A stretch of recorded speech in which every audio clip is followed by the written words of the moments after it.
As the global pandemic grows and the numbers increase in the United States, people are wondering how this will unfold.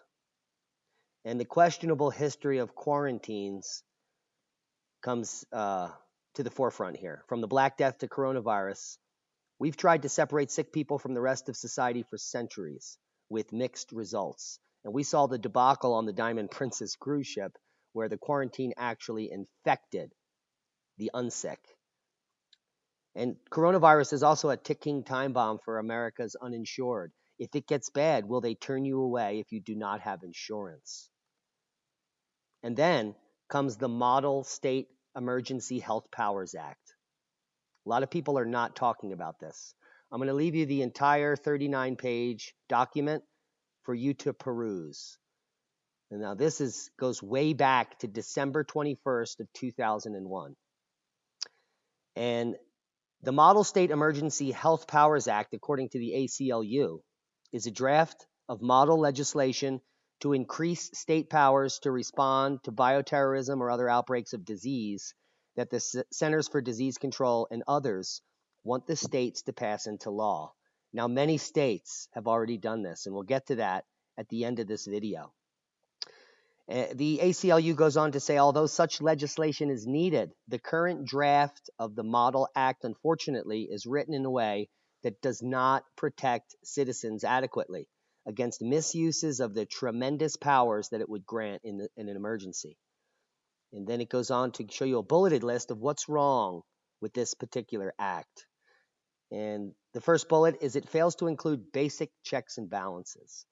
Now, the act would grant extraordinary emergency powers. The kind of authority should never go unchecked. And it goes well beyond bioterrorism. The act includes an overbroad definition of public health emergency that sweeps in HIV, AIDS, and now the coronavirus and other diseases that clearly may not justify a quarantine, forced treatment, or any of the other broad emergency authorities that would be granted under the act, including forced vaccination. The act requires the disclosure of massive amounts of personally identifiable health information to public health authorities without requiring basic privacy protection and fair information practices. That could easily be added to the bill without detracting from its effectiveness. And the Model Act would undercut existing protections for sensitive medical information. And that's not all. There are other people that are interpreting this as being an attack on your civil liberties. Here is the Association of American Physicians and Surgeons, their analysis. And it's not good. It's a prescription for tyranny, according to the American Physicians and Surgeons, where they can come and seize your guns, take all of your food and goods, and tell you to have a nice day. I'm going to leave you links to the Wikipedia here so that you can get the cliff notes on the Model State Emergency Health Powers Act.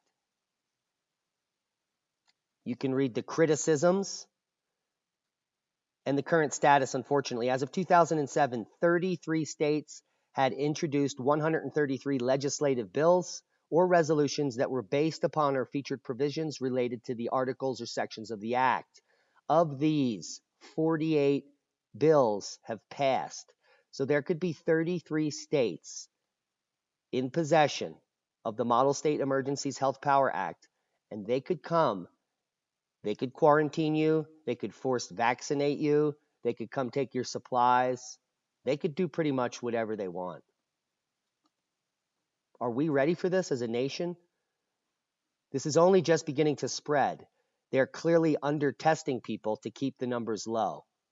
But the supplies are already missing from the stores. There is no paper products, baking goods, canned goods, all in short supply in my area. I'm sure you're experiencing the same thing. And now we have the Model State Emergency Health Powers Act. It's time that you read this and contact your local senator or congressman. Find out if your state has a bill or has passed legislation. Now, the reason we can't find out this information is pretty telling. The links to the states that are actually here, the map showing the status in all states, from the American Legislative Exchange Council, let's just click on that.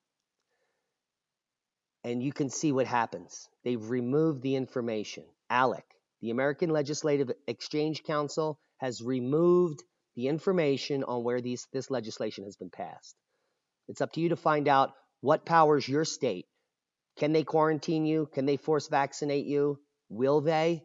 How bad will this get? Please check out the links below and be prepared, not scared. I would be concerned about the Model State Emergency Health Powers Act, and I would be worried that they have removed the information from the public eye. I implore you all to read the Association of American Physicians and Surgeons analysis of the revised draft of the Model State Emergency Health Powers Act of December 21st, and why they think it's still a prescription for tyranny. Coming to you soon. Be safe.